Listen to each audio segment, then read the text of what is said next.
என்னுடைய கணவர் என் பிள்ளைகள் மேலேயும், என் மேலேயும் ரொம்ப பிரியமா தான் இருந்தாரு. ஆனா, இப்போ கொஞ்ச நாட்களா அவருடைய நடவடிக்கை சரியில்ல. அவர் லைஃப்ல வேற யாராச்சும் இருக்காங்களான்ற சந்தேகம் எனக்கு இருக்கு. நெறைய மிஸ் அண்டர்ஸ்டாண்டிங்ஸ் இருக்கு.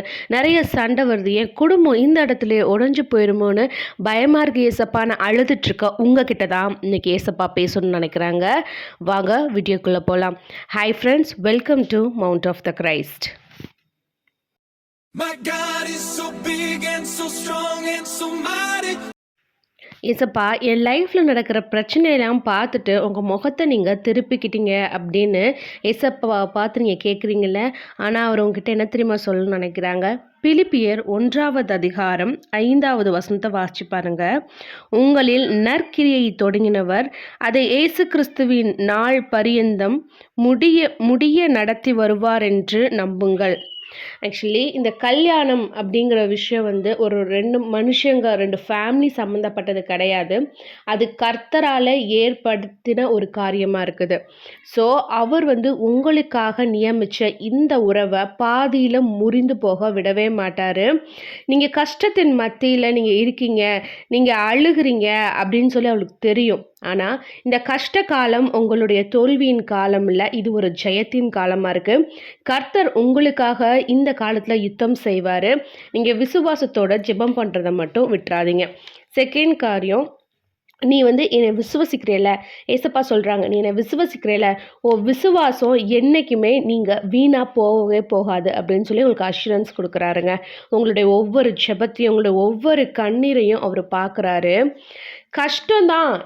இப்போ இந்த கணவர் வந்து என்னை விட்டுட்டு வேறவங்க கூட பேசுகிறாரு, அது வந்து என் மேலுக்கு பிரியம் குறைஞ்சிருச்சு அப்படின்ற இந்த கஷ்டமான சூழ்நிலையிலையும் கர்த்தருக்காக இந்த குடும்பம் உடஞ்சிடக்கூடாதுன்னு நீங்கள் படுற எல்லா முயற்சிகளுக்கும் தேவன் வந்து பலன் கொடுப்பாரு. 3வது விஷயம், நீங்கள் உங்கள் குடும்பத்தை பழையபடி கட்டணும்னு முயற்சி பண்ணுறீங்கல்ல, போராடுறீங்கல்ல, இந்த போராட்டத்தில் நீங்கள் தனியாக இல்லை, கர்த்தர் உங்கள் கூட சேர்ந்து இந்த போராட்டத்தில் உங்களுக்கு உதவி செய்கிறாரு. சில காரியங்களில் நீயே ஏதோ பார்த்துக்கோன்னுலாம் கர்த்தர் விட மாட்டார். ஓம்பல உனக்கு போதாது, நான் வரேன் உனக்காக யுத்தம் செய்யன்னு வருவார். அதே மாதிரி இந்த விஷயத்தில் கர்த்தர் உங்களுக்காக உங்கள் கூட நின்று யுத்தம் செய்கிறாரு. நம்ம யாத்ராகமம் 14வது அதிகாரம் 14வது வசனத்தை வாசிச்சு பார்க்கலாம். கர்த்தர் உங்களுக்காக யுத்தம் பண்ணுவார், நீங்கள் சும்மா இருப்பீர்கள். இவ்வளோதாங்க விஷயம். நெக்ஸ்ட் பார்த்தீங்க அப்படின்னா 5வது விஷயம், நான் என்னோடய மனசு வந்து உடைக்கப்பட்டு நான் சோர்ந்து போயிட்டேன் அப்படின்னு சொல்லி நீங்கள் வருத்தப்பட்டுட்ருக்கீங்கல்ல. ஆனால் ஏசப்பா உங்ககிட்ட சொல்கிறாரு, நீ கண்டிப்பாக ஏமாந்து போக மாட்ட அப்படின்னு உங்களுக்கு ப்ராமிஸ் பண்ணுறாருங்க. ஒருவேளை கர்த்தரை விட்டு நம்ம தூரமாக இருக்கிறோம் அப்படின்னு நீங்கள் நினச்சிங்க அப்படின்னா அதான் இல்லை. கர்த்தர் இந்த மாதிரி நேரத்தில் உங்களை விட்டு போகவே மாட்டார். நீங்கள் நைட்டில் அழுகிற அழுகையை அவர் பார்க்குறாரு. நீங்கள் வண்டியில் போகிறப்போ, பஸ்ஸில் போகிறப்ப, ஏன் ஏசப்பா என்னை விட்டுறாதீங்க, விட்டுட்டீங்களான்னு நினச்சி அழுகிறத அவர் பார்த்துட்டு தான் இருக்காரு. ஸோ அவர் உங்களை கைவிடாத தேவனாக இருக்காரு. சங்கீதம் 34வது அதிகாரம் 18வது வசனம், நொறுங்குண்ட இருதயம் உள்ளவர்களை கர்த்தர் சமீபமாய் இருந்து நறுங்குண்ட ஆவியுள்ளவர்களை ரட்சிக்கிறார். இவ்வளோதாங்க விஷயம். ஃபைனலாக இப்போது இந்த பிரச்சனைக்கு என்னதான் ஏசப்பா தீர்வுன்னு நீங்கள் கேட்குறீங்க அப்படின்னா, அப்போ ஏசப்பா சொல்கிறாரு, ஏசப்பாக்கான அந்த குறித்த காலமும் குறித்த நேரமும் அவர் வச்சுருக்காரு. அந்த டைமில் கண்டிப்பாக இந்த பிரச்சனையை கம்ப்ளீட்டாக அவர் க்ளோஸ் பண்ணுவார்.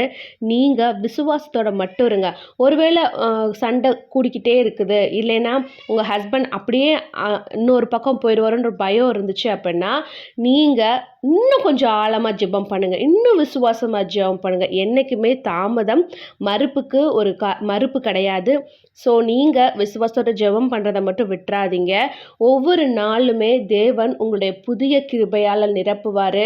கர்த்தர் நியமித்த இந்த வாழ்க்கை உங்களுக்கு பழைய வாழ்க்கையை காட்டிலும் இன்னமேல் ரொம்பவே பிரைட்டாக இருக்கும்னு நீங்கள் விசுவசிங்க. கர்த்தர் உங்கள் வாழ்க்கையை மாற்றுவார். உங்களுக்கு இந்த வீடியோ பிரயோஜனமாக இருந்தால் லைக் பண்ணுங்கள். இந்த வீடியோவை யார் பார்க்கணும் நீங்கள் நினைக்கிறீங்களோ அவங்க கூட ஷேர் பண்ணுங்கள். God bless you.